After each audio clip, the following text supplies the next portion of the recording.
Hello friends, welcome back to my channel. আমরা WP এবং KP মেনকে target করে যে ক্র্যাক ডাব্লিউপি মেন যে প্র্যাকটিস সেটটা শুরু করেছিলাম, সেই সেটের আজকে 4 নম্বর সেট নিয়ে আমরা আলোচনা করব। ঠিক আছে, আগের ক্লাসগুলো যারা যারা দেখোনি প্লেলিস্ট করা আছে, সেখান থেকে তোমরা একবার দেখে নেবে। তো চলো আজকের ক্লাসটা শুরু করি।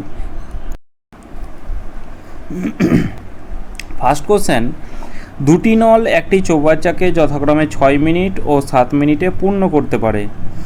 প্রতি নলকে পর্যায়ক্রমে 1 মিনিটের জন্য খুলে রাখলে কত সময়ে নল দুটি চৌবাচ্চাটিকে পূর্ণ করবে? তাহলে ধরলাম একটা এ নল আছে আর একটা ধরলাম বি নল আছে। তাহলে এ নল 6 মিনিটে পূর্ণ করছে, একটু বড় করে লিখি। তাহলে এ নল হচ্ছে 6 মিনিটে পূর্ণ করছে আর বি নল হচ্ছে কত 7 মিনিটে পূর্ণ করছে। টোটাল ট্যাঙ্কের ক্যাপাসিটি কী করে বের করব? 6 আর 7-এর লসাগু, অর্থাৎ 42 ইউনিট। 42 ইউনিট হলে এ নলের ক্যাপাসিটি হবে 6 7 42 আর এদিকে 6 7 42। এবার এখানে আমাদের যেটা বলা আছে যে প্রতিটি নলকে পর্যায়ক্রমে 1 মিনিটের জন্য খুলছে, মানে প্রথম নল অর্থাৎ এ নলকে 1 মিনিটের জন্য খুলছে, বি নলকে 1 মিনিটের জন্য খুলছে। এটা 1 মিনিট, এটা 1 মিনিট। এ নল পূর্ণ করছে 7 ইউনিট, বি নল পূর্ণ করছে 6 ইউনিট। তাহলে এদিকে 1 মিনিট আর এদিকে 1 মিনিট, টোটাল 2 মিনিটে কতটা পূর্ণ হচ্ছে? তাহলে 2 মিনিটে পূর্ণ হচ্ছে 13 ইউনিট পূর্ণ হচ্ছে। টোটাল ট্যাঙ্কের ক্যাপাসিটি হচ্ছে 42 ইউনিট, তাহলে 2 মিনিটে পূর্ণ হচ্ছে 13 ইউনিট। তাহলে 13 ইউনিট এখানে এমন সংখ্যা গুণ করতে হবে যেন 42-এর কম হয়, বেশি না যায়। তাহলে 3 13 39। তাহলে এখানে এইটার সাথে 3 গুণ করলে 39 ইউনিট পূর্ণ হচ্ছে কত মিনিটে? তাহলে এটার সাথে 3 গুণ করো, তাহলে 6 মিনিটে আমাদের কত? 6 মিনিটে 39 ইউনিট ট্যাঙ্ক পূর্ণ হচ্ছে। 42 ইউনিটের মধ্যে 39 ইউনিট পূর্ণ হয়ে যাচ্ছে, তাহলে বাকি থাকছে কত? আর 3 ইউনিট থাকছে। এটা কে পূর্ণ করবে? এটা করবে এ, প্রথমে শুরু হচ্ছে, তাহলে এ পূর্ণ করবে। তাহলে বাকি যে 3 ইউনিট এই যে বাকি থাকছে পূর্ণ হতে, সেটা কে করবে? 7 ইউনিটের, অর্থাৎ এ করবে। এ প্রথমে যেহেতু পূর্ণ করছে, আর এ নলের ক্যাপাসিটি হচ্ছে 7 ইউনিট। তাহলে টাইম কতক্ষণ লাগবে? তাহলে এখানে 3 ইউনিটের ট্যাঙ্কটা 7 ইউনিট করে 3/7 মিনিট কিন্তু সময় লাগবে। বলা আছে খুলে রাখলে কত সময় পূর্ণ হবে? তাহলে এদিকে 6 মিনিট লেগেছে 39 ইউনিট পূর্ণ হতে, আর এদিকে বাকি 3 ইউনিট পূর্ণ হতে সময় লেগেছে 3/7। তাহলে এখানে 6 + 3/7 এটাকে যোগ করে দাও। তাহলে 6 + 3/7 মানে কত? 6 পূর্ণ 3/7। ঠিক আছে, 6 পূর্ণ 3/7 মিনিটে কিন্তু পূর্ণ হবে। তানিয়ার বয়স তার মায়ের বয়সের অনুপাত 3:11। তাদের বয়সের পার্থক্য 24 বছর। 3 বছর বাদে তাদের বয়সের অনুপাত কত হবে? তাহলে একটা তানিয়ার বয়স আর তার হচ্ছে মাদার অর্থাৎ মায়ের বয়সের অনুপাত হচ্ছে কত? একটাকে 3x ধরলাম আর একটাকে হচ্ছে 11x ধরলাম। এদের বয়সের পার্থক্য বলা আছে 24 বছর। আর এখানে আমরা দেখছি কত বছরের পার্থক্য বলা আছে? এখানে আমরা পাচ্ছি 8x-এর পার্থক্য, কিন্তু এখানে বলা আছে 24-এর পার্থক্য। তাহলে 8x-এর ভ্যালু হচ্ছে 24, তাহলে x-এর ভ্যালু কত হবে? 3 8 24, তাহলে x-এর ভ্যালু পেলাম 3। তাহলে এখানে এদের বয়স কত হবে? তাহলে তানিয়ার বয়স হবে 3, x-এর ভ্যালু হচ্ছে 3, তাহলে 3 × x অর্থাৎ 3 3 9 তানিয়ার বয়স। আর তার মায়ের বয়স কত হবে? 11x অর্থাৎ 3 11 33। বলা আছে 3 বছর বাদে তাদের বয়স কত হবে? তাহলে 3 বছর বাদে তাদের বয়স কত হবে? তাহলে এখানে 9 ছিল, এর সাথে 3 বয়স যদি যোগ করো তাহলে কত হবে? 12 বছর হবে তানিয়ার বয়স 3 বছর পরে। আর তার মার বয়স হবে কত? 36। এদের অনুপাত চেয়েছে, তাহলে 3 × 36 অর্থাৎ 1:3। ঠিক আছে, 1:3 হয়ে যাবে correct answer. x⁻100 + x⁻99 + k রাশিটি x + 1 দ্বারা পূর্ণ বিভাজ্য হয়, তবে k এর ভ্যালু কত? এখানে x + 1 এইটা বলা আছে, তাহলে এখানে আমরা বলতে পারি যে x + 1 এটা = যদি 0 আমরা যদি লিখি, এটা আমরা লিখতেই পারি। তাহলে x = কত হবে? তাহলে +1টা এদিকে গেলে হবে -1, তাহলে x এর ভ্যালু কত পেলাম? -1 পেলাম। তাহলে এখানে আমাদের x এর জায়গায় x এর মান পুট করব। তাহলে x এর মান পেলাম কত? -1 টু দি পাওয়ার হচ্ছে 100। এবার আমরা কি জানি, পাওয়ারে যদি 100 থাকে সবসময় আমরা 4 দিয়ে ভাগ করব। যদি মিলে যায় তাহলে পাওয়ারে 4 লিখবো, আর না মিললে যেটা ভাগশেষ থাকবে সেটাকে লিখবো। তাহলে 4 দিয়ে তো 100 মিলে যাচ্ছে, তাহলে এখানে পাওয়ারে আমরা 4 লিখব। ঠিক আছে, প্লাস মাইনাস 1, 4 দিয়ে ভাগ করো, 4 দিয়ে হচ্ছে কত, 4 দুগুণে 8, এদিকে 4 4 16, 3 ভাগশেষ থাকছে, তাহলে 3টা আমরা পাওয়ারে লিখব, হলো প্লাস হচ্ছে কে, এইটা ইকুয়াল টু 0। মাইনাস 1কে যদি তুমি 4 বার গুণ করো তাহলে এখানে প্লাস 1 হয়ে যাবে, যে মাইনাস 1কে তুমি 4 বার যদি গুণ করো, যে মাইনাস মাইনাসে প্লাস, প্লাসে মাইনাসে মাইনাস, মাইনাসে প্লাসে মাইনাস, ঠিক আছে, সরি মাইনাসে প্লাসে মাইনাস, সরি মাইনাসে মাইনাসে প্লাস, প্লাসে মাইনাসে মাইনাস, মাইনাসে মাইনাসে প্লাস, তাহলে এখানে প্লাস 1 হবে, ঠিক আছে, 1 টু দি পাওয়ার 4 মানে 1ই হবে, প্লাস এই আর এই 1 টু দি পাওয়ার মানে 3, মানে 1-এর পাওয়ারে 3 আছে, মাইনাস 1কে 3 বার গুণ করলে এখানে মাইনাস 1 হবে, তাহলে এখানে মাইনাস 1 হবে, আর মাইনাস 1-এর পাওয়ারে 3 মানে মাইনাস 1, আর মাইনাসে প্লাস এটা মাইনাস 1 হয়ে যাবে, প্লাস কে এটা ইকুয়াল টু হচ্ছে 0, প্লাস 1 মাইনাস 1 তো কাটা যাবে, তাহলে কে ইকুয়াল টু কত, কে ইকুয়াল টু 0, তাহলে কে এর ভ্যালু কত, কে এর ভ্যালু পেলাম 0। এক ব্যক্তি একটি দ্রব্য 10% ক্ষতিতে বিক্রি করে এবং দ্রব্যটির বিক্রয় মূল্য হচ্ছে 99 টাকা, 33% লাভ করলে দ্রব্যটির ক্রয় মূল্য কত হবে?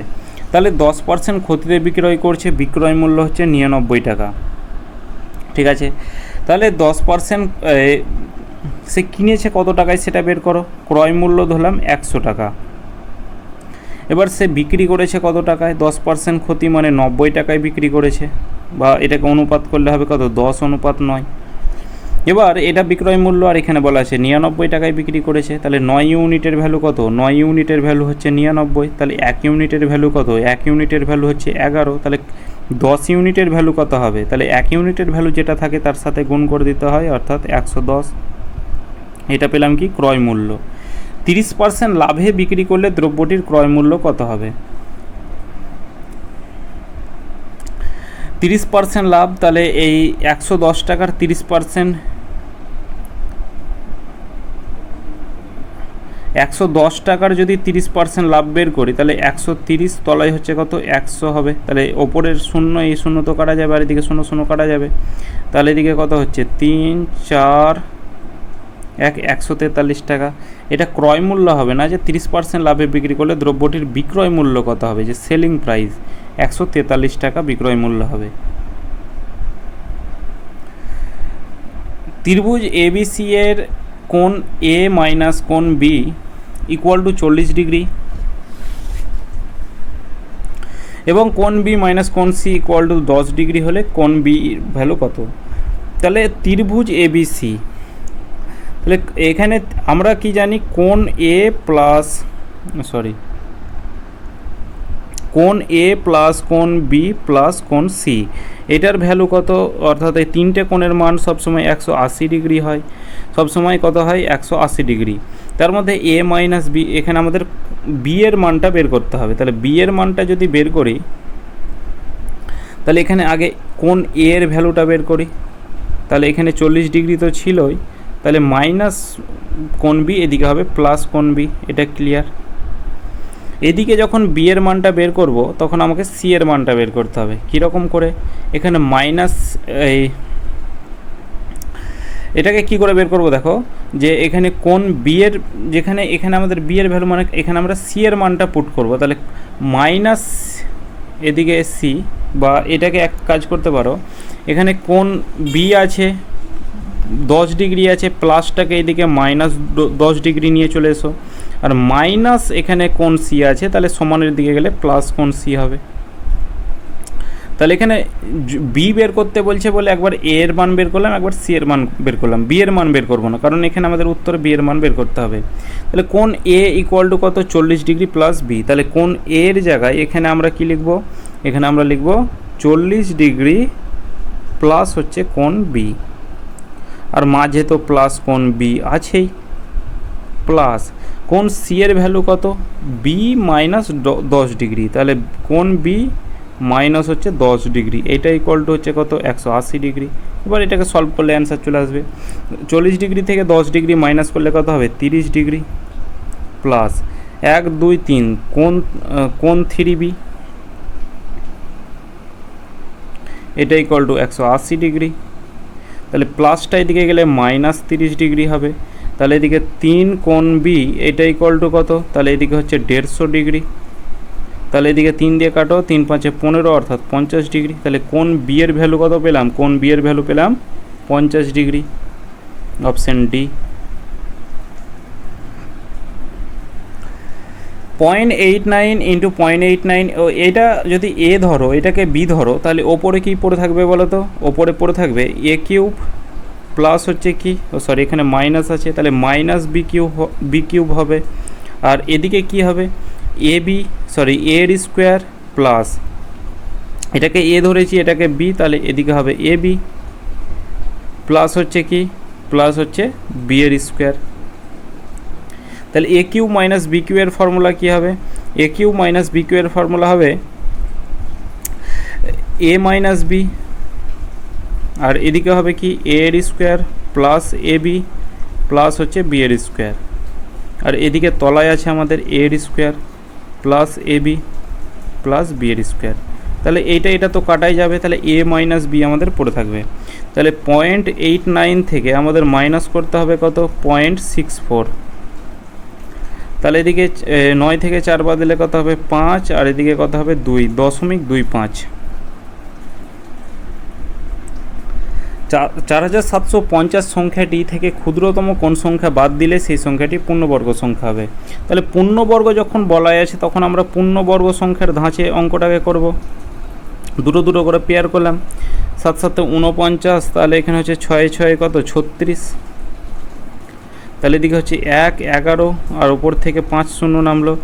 এবার এখানে আমাদের কি করতে হবে, এখানে কোন সংখ্যাটি বাদ দিলে বলা আছে, তাহলে এখান থেকে আমাদের কি করতে হবে, এর থেকে আমাদের এই 1150 থেকে যেন ছোট আসে, বড় এলে হবে না, মানে ছোট আসবে। তাহলে এই 1150 থেকে সংখ্যাটা বাদ দিলে আমাদের পূর্ণবর্গ হবে। তাহলে এখানে 6 ডবল কত হবে, 6 ডবল হবে 12, 12-র পাশে এমন সংখ্যা দিয়ে গুণ করব যেন আমাদের 1150 ছোট আসে। তাহলে প্রথমে 9 দিয়ে যদি গুণ করি তাহলে কত হবে, 9 9 81, হাতে থাকলো 8, 9 দুগুণে 18, 26, 9 কে 9 2 11, 1161, বেশি হয়ে যাচ্ছে, এটা আমরা নেব না, বেশি নিলে হবে না। তাহলে 12-র পাশে আমরা 8 রেখে গুণ করব, তাহলে 8 8 64, 16 6 6 12 অর্থাৎ 22 10 1024। তাহলে এখানে 8 রাখলে এখানে হবে আমাদের কত 1024। তাহলে এবার এখানে কত মাইনাস করতে হবে, তাহলে 1150 থেকে এটা মাইনাস করো, 6 3 3 2 5, এদিকে হচ্ছে 126। তাহলে এই পুরো সংখ্যাটা থেকে যে এটা থেকে যদি তুমি 126 মাইনাস করো তাহলে 1024 হতো, তাহলে সেটা আমাদের 68 স্কোয়ার হতো। তাহলে এইটার সাথে তুমি বিয়োগ করার থেকে তুমি যদি 4750-এর সাথে যদি 126 মাইনাস করো তবুও কিন্তু 68 স্কোয়ার হবে। তাহলে আমাদের এক্সট্রা আমাদের কিন্তু 126 এই সংখ্যাটা আমাদের বাদ দিতে হবে। x plus 1/x equal to √3 হয়, তাহলে x কিউব প্লাস 1/x কিউবের মান কত হবে, তাহলে x কিউব প্লাস 1/x কিউবের মান হবে, মানে a কিউব প্লাস b কিউবের ফর্মুলা অ্যাপ্লাই করব। তাহলে x প্লাস 1/x তার কিউব হচ্ছে মাইনাস 3ab, অর্থাৎ 3 ইন্টু এক্স ইন্টু 1/x, আর এদিকে ব্র্যাকেটে কী পড়ে থাকবে, ব্র্যাকেটে পড়ে থাকবে x প্লাস 1/x।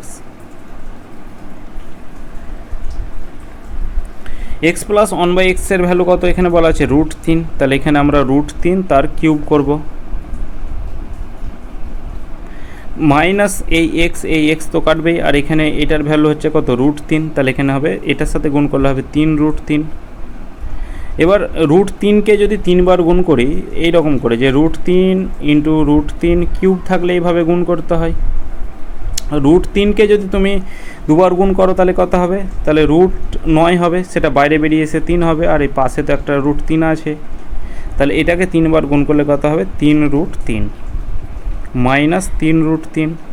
তাহলে একটা প্লাস আছে মাইনাস আছে, কাটাকুটি করে কত হবে 0 হবে, অপশান এ কারেক্ট অ্যান্সার।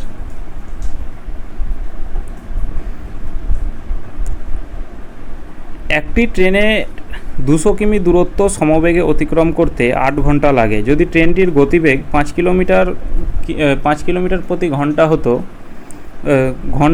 হতো তবে সময় কত লাগতো। ঠিক আছে, একটু লেখাটা একটু মিস্টেক আছে। তাহলে এখানে ট্রেন 200 কিলোমিটার দূরত্ব সমবেগে অতিক্রম করতে 8 ঘন্টা সময় লাগে। তাহলে এই ট্রেনটির গতিবেগ 5 কিলোমিটার প্রতি ঘন্টা হলে সময়টা কত লাগতো? তাহলে এখানে ট্রেনের আগে এই গতিবেগটা বের করব। তাহলে এখানে 200 বাই হচ্ছে 8, 8 দিয়ে কাটো, 4 25 সঙ্গে 100, 8 25 সঙ্গে 200, তাহলে এখানে 25 কিলোমিটার প্রতি ঘন্টা। এবার সমবেগে যাচ্ছে, এই একই দিকে যাচ্ছে, তাহলে রিলেটিভ স্পিড কী হবে? একই দিকে গেলে রিলেটিভ স্পিড হবে মাইনাস, তাহলে এদিকে ট্রেনের গতিবেগ একটা 5 কিলোমিটার প্রতি ঘন্টা আর একটা হচ্ছে 25 কিলোমিটার প্রতি ঘন্টা। তাহলে 5 থেকে 25 মাইনাস করলে কত হবে? অর্থাৎ 20 কিলোমিটার প্রতি ঘন্টা। এটা হচ্ছে রিলেটিভ স্পিড। এবার কত সময় লাগবে? তাহলে টাইম ইকুয়াল টু কি? দূরত্ব বাই গতিবেগ। দূরত্ব হচ্ছে কত? 200 কিলোমিটার, আর গতিবেগ কত আছে? 20 কিলোমিটার। তো এটা কাটো, 0 0 কাটলো, 2 দিয়ে কাটো 10, অর্থাৎ 10 ঘন্টা সময় লাগবে। ঠিক আছে, option C correct answer. X একটি কাজ 12 দিনে এবং ওয়াই একটি কাজ 15 দিনে একা করতে পারে, তবে এক্স 3 দিন কাজ করার পরে ওয়াই যোগ দিল, তাহলে বাকি কাজটা কত দিনে শেষ হবে? তাহলে এক্স একটা কাজ 12 দিনে করতে পারে এবং ওয়াই একটা কাজ কত দিনে করতে পারে? ওয়াই একটা কাজ 15 দিনে করতে পারে। তাহলে 12 আর 15 লসাগু কত হবে? 12 আর 15 লসাগু হবে 60 ইউনিট। 60 ইউনিট হলে এক্সের ক্যাপাসিটি কত হবে? 5 12 60, আর এদিকে কত হবে? 4 15 60। এক্স 3 দিন কাজ করার পর ওয়াই যোগ করে ও দিয়েছে, তাহলে এক্স 3 দিনে কত ইউনিট কাজ করে নিয়েছে? তাহলে 3 দিনে 3 5-এ এক্সের এফিসিয়েন্সি 5 ইউনিট, তাহলে 3 5-এ 15 ইউনিট কিন্তু কাজ করে নিয়েছে এক্স। তাহলে বাকি আছে কত আর কাজ? বাকি আছে আর 45 ইউনিট কাজ। এটা কে করবে? তারপরে ওয়াই যোগ দিল। এক্স তো কাজ করছিলই, এরপর কে যোগ দিল? ওয়াই যোগ দিল। তাহলে এক্স আর ওয়াই যোগ, মানে এদের দুজনের এফিসিয়েন্সি কত? 5 আর 4 হচ্ছে 9 ইউনিট। তাহলে এই বাকি কাজটা তারা দুজনে মিলে করবে, আর দুজনের এফিসিয়েন্সি 9 ইউনিট, তাহলে 9 ইউনিট করে 45 ইউনিটের কাজটা 5 9 45, অর্থাৎ 5 দিনে কিন্তু শেষ হবে। 8টি সংখ্যার গড় 24 এবং অপর 24টি সংখ্যার গড় 8 হলে সবগুলি সংখ্যার গড় কত? তাহলে অ্যাভারেজ ইকুয়াল টু কি? অ্যাভারেজ ইকুয়াল টু হচ্ছে সাম বাই হচ্ছে নাম্বার। তাহলে এখানে সাম মানে 8টি সংখ্যার গড় বলা আছে কত? 8টি সংখ্যার গড় বলা আছে 24, তাহলে মোট কত হবে? 8 গণিত হচ্ছে 24, এটা হচ্ছে মোট। সাম মানে যোগফল, তাহলে যোগ করব। 24টি সংখ্যার গড় বলা আছে কত? 8, তাহলে এখানে আমাদের কি 24টি সংখ্যার গড় বলা আছে 8, তাহলে মোট কত হবে? তাহলে মোট হবে 24 গণিত 8। আর এদিকে কি করব আমরা? তলায় টোটাল সংখ্যা কটা আছে? এদিকে 8টা আছে আর এদিকে আছে 24টা, তাহলে 24 আর 8 যোগ করলে কত হবে? 32, সরি হ্যাঁ ওই 32 হবে। তাহলে এদিকে এটাকে যোগ করলে কত হবে? তাহলে এদিকে হচ্ছে 8 দুগুণে 16, 160, 4 8 32, 192, 1 9 2। এটা এবার দুবার আছে, মানে এটাকে 2 দিয়ে গুণ করে দাও, তাহলে এটা যোগফল হয়ে যাবে, অর্থাৎ 2 দুগুণে 4, 9 দুগুণে 18 আর 324। এটাকে 32 দিয়ে ভাগ করলে আমাদের রাইট অ্যান্সার চলে আসবে।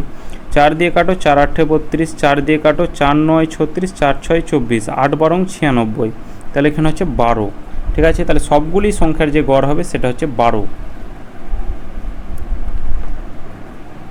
7 sign square theta plus 3 cos square theta equal to 4 হলে ট্যান থিটার মান কত হবে? আমাদের এখানে থিটার ভ্যালুটা বের করতে হবে। তাহলে সাইন স্কোয়ার থিটা, এটাকে আমি একটু ব্রেক করব কীরকম করে। এটাকে আমরা লিখলাম sine square 4 sine square theta, ঠিক আছে, প্লাস হচ্ছে 3 সাইন স্কোয়ার থিটা। তাহলে 4 আর 3 যোগ করলে তো 7 হয়, এটাকে শুধু ভাগ করলাম। কেন ভাগ করলাম? এখানে আবার প্লাস 3 কস স্কোয়ার থিটা আছে, এটা ইকুয়াল টু কত? 4। তাহলে এখানে এটা ভাঙার কারণ হচ্ছে এদিকে 3 সাইন স্কোয়ার থিটা হলো, 3 কস স্কোয়ার থিটা হলো, তাহলে 4 sine square theta, 4 sine square theta plus এদিকে 3 কমন নিয়ে নিলে ব্র্যাকেটে কী পড়ে থাকবে? Sine square theta plus cos square theta. আর সাইন স্কোয়ার থিটা আর কস স্কোয়ার থিটার ভ্যালু কত? 1 হয়, তাহলে 3 গণিত 1 মানে আমাদের 3 হলো, এটা ইকুয়াল টু কত? 4। 3 প্লাস 3 এদিকে গেলে -3 হবে, তাহলে এদিকে 4 সাইন স্কোয়ার থিটা এটা ইকুয়াল টু কত, এটা ইকুয়াল টু 1। তাহলে এইদিকে 4টাকে তলায় চলে আসবে, গুণ হয়ে আছে, সমানের দিকে গেলে ভাগ হবে। তাহলে সাইন স্কোয়ার উঠে এদিকে কী হবে, রুট হবে। স্কোয়ার উঠে যদি রুট হয় তাহলে সাইন থিটা তাহলে এদিকে সাইন থিটার ভ্যালু কত, তাহলে এখানে সাইন থিটার ভ্যালু হচ্ছে কত, এদিকে হচ্ছে সাইন থিটা এটার ভ্যালু কত, এই রুট 1 বাইরে বেরিয়েছে 1 হবে, আর 4 বাইরে বেরিয়েছে 2 হবে, তাহলে সাইন থিটা এটা হচ্ছে 1/2। আর সাইন থিতার যে 1/2 কার মান হয়, এখানে মানগুলো আমাদের মুখস্থ রাখতে হবে। এখানে মান হবে সাইন 30 ডিগ্রির ভ্যালু, ঠিক আছে, সাইন 30 ডিগ্রির ভ্যালু হবে 1/2। তাহলে এদিকে সাইন, এই সাইন তো কাটা যাবে, সাইন আর এই সাইন কাটা যাবে, তাহলে থিতার ভ্যালু কত পেলাম, থিতার ভ্যালু পেলাম 30 ডিগ্রি। তাহলে ট্যান থিতার ভ্যালু কত হবে, তাহলে ট্যান থিতার ভ্যালু কত পেলাম 30 ডিগ্রি। ট্যান থিতার ভ্যালু হবে কত, 1/√3, ঠিক আছে, 1/√3 হয়ে যাবে কারেক্ট অ্যান্সার। একটি থলিতে 25 পয়সা, 10 পয়সা, 5 পয়সার যে মুদ্রার অনুপাত 1:2:3 অনুপাতে রয়েছে। যদি থলের সমগ্র মুদ্রার মূল্য 30 টাকা হয়, তবে আমাদের ওই থলিতে 5 পয়সার মুদ্রার সংখ্যা কত। তাহলে একটা হচ্ছে 25 পয়সা, তারপর 10 পয়সা, আর একটা হচ্ছে 5 পয়সা। এবার এখানে আমাদের কয়েন রেশিও কত বলা আছে, কয়েন রেশিও বলা আছে 1:2:3। এবার এখানে আমাদের কী বের করতে হবে, এখানে আমাদের টাকা যেহেতু বলা আছে, মানে আমাদের প্রাইস রেশিও বের করতে হবে। তাহলে 25 পয়সার একটা কয়েনে কত হবে, 25 পয়সা হবে, ঠিক আছে। 10 পয়সার দুটো কয়েনে কত হবে, 20 পয়সা হবে। 5 পয়সার তিনটা কয়েনে কত হবে, 15 পয়সা হবে। তাহলে টোটাল কত হলো, তাহলে এদিকে 30, 40, 60 পয়সা। টোটাল এখানে হলো কত, 60 পয়সা। 60 পয়সা, পয়সাকে টাকা করতে গেলে 100 দিয়ে ভাগ করতে হয়, তাহলে 6/100। এটা হচ্ছে টোটাল টাকা পেলাম 60/100 টাকা। তাহলে এইটা ইকুয়াল টু কত বলা আছে, মোট মূল্য 30 টাকা বলা আছে, তাহলে এইটাও ইকুয়াল টু হচ্ছে কত, 30। তাহলে 1 ইউনিট সমান কত হবে, তাহলে 1 ইউনিট সমান 30 গুণিত ও সমানের দিকে গেলে ওপরে 100 চলে আসবে, তলায় হচ্ছে 60 চলে আসবে। তাহলে 30 দুগুণে 60, 2 দিয়ে হচ্ছে 50। তাহলে 1 ইউনিট সমান কত পেলাম, 50 পেলাম। তাহলে 1 ইউনিট সমান যদি 50 পেলাম, তাহলে এখানে কি বলা আছে, 5 পয়সার মুদ্রার সংখ্যা কত, তাহলে 5 পয়সা এটা, আর মুদ্রার সংখ্যা হচ্ছে আমাদের এইটা 3 ইউনিট। তাহলে এখানে 3 ইউনিটের ভ্যালু আমাদের বের করতে হবে। তাহলে 1 ইউনিট সমান 50 পেয়েছি, তাহলে 3 ইউনিট সমান কত হবে, তাহলে 3 ইউনিট সমান হবে 50 গুণিত 3, অর্থাৎ 3 5 15, অর্থাৎ 150টি। তাহলে এই যে 5 পয়সার যে মুদ্রার সংখ্যা সেটা হচ্ছে 150টি। একটি ঘনকের কর্ণের দৈর্ঘ্য হচ্ছে 6√3, ঘনকের আয়তন কত। ঘনকের যে আয়তনের ফর্মুলা সেটা হচ্ছে কি, সেটা হচ্ছে বাহু√3। এটা হচ্ছে আয়তন বলছি আবার। ঘনকের যে কর্ণের দৈর্ঘ্যের ফর্মুলা সেটা হচ্ছে বাহু√3, আর কর্ণের দৈর্ঘ্য বলা আছে 6√3। তাহলে এটা ইকুয়াল টু এটা, তাহলে এদিকে √3 তো কাটাই যাবে, তাহলে বাহু ইকুয়াল টু কত পেলাম, 6 পেলাম। তাহলে এখানে বলা আছে ঘনকটির আয়তন কত হবে। তাহলে এখানে ঘনকের আয়তনের ফর্মুলা কি, যে বাহুর কিউব। তাহলে এখানে 6-এর কিউব, বাহু হচ্ছে 6, তাহলে 6-এর কিউব কত হবে, 216। তাহলে 216 হয়ে যাবে কারেক্ট অ্যান্সার। একটি সুষম বহুভুজের অন্তঃকোণ ও বহিঃকোণের অনুপাত 13:2। বহুভুজটির বাহু সংখ্যা কত। বহুভুজটির বাহু সংখ্যা বের করতে গেলে কি করতে হবে, বহুভুজের বাহু সংখ্যা বের করতে গেলে 360 ডিগ্রির সাথে এখানে আমাদের বহিঃকোণ অর্থাৎ বহিস্থ কোণটা আমাদের বহিস্থ কোণ দিয়ে আমাদের ভাগ করতে হবে, ঠিক আছে, তবে আমরা বাহুর সংখ্যা পাবো। এবার অন্তঃকোণ আর বহিঃকোণের অনুপাত 3:2 বলা আছে।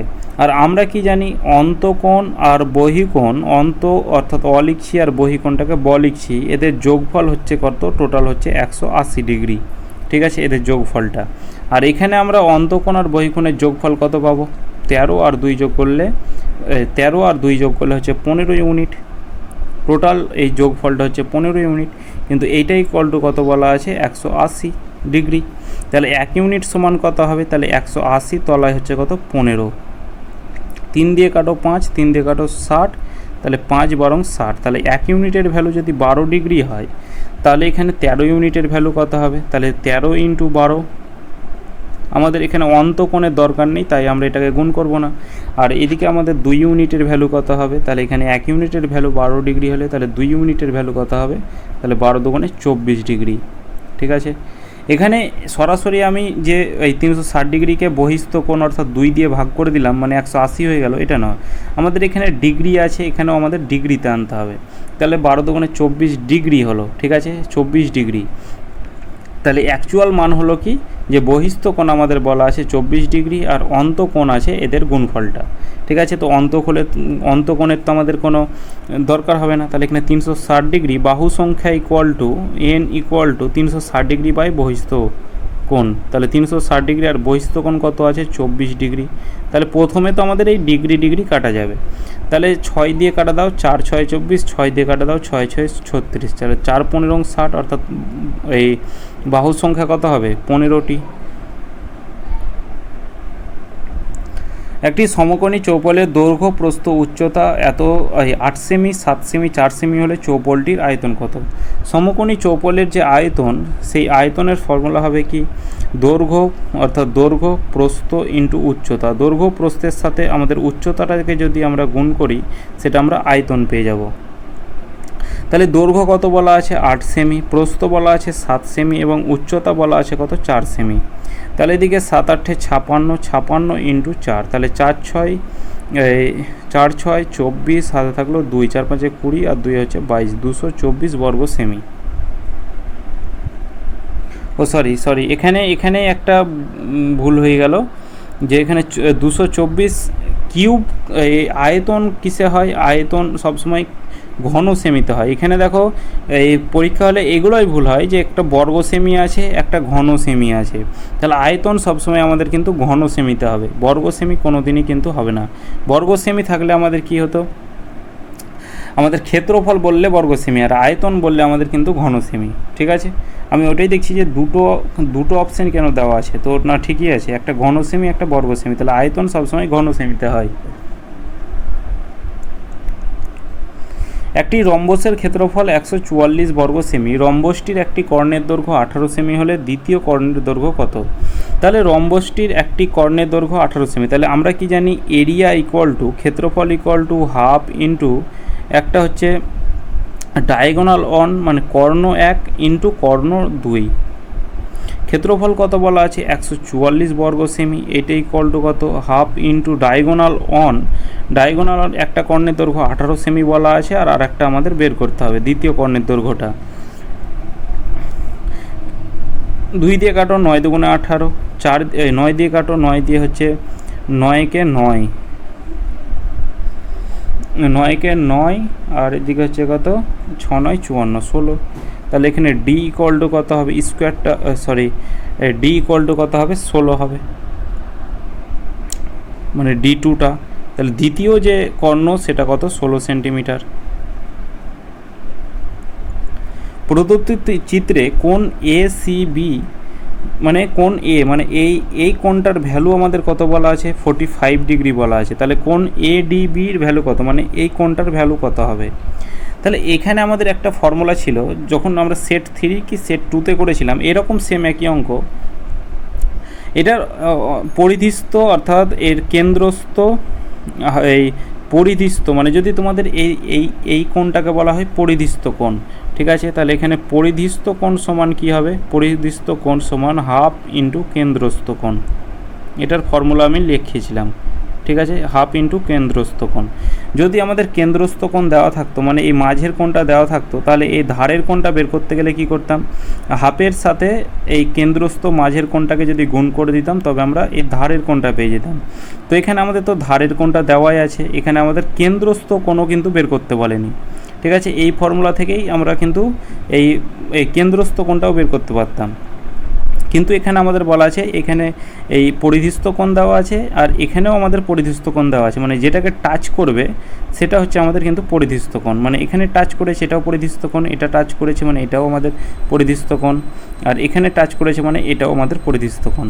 তাহলে একটা কোণ আমাদের 45 ডিগ্রি বলা আছে, তাহলে একটা কোণ যদি 45 ডিগ্রি বলা হয়, পরিধিস্থ কোণ মানে সমস্ত কোণই আমাদের 45 ডিগ্রি, তাহলে এই কোণটাও আমাদের 45 ডিগ্রি হবে।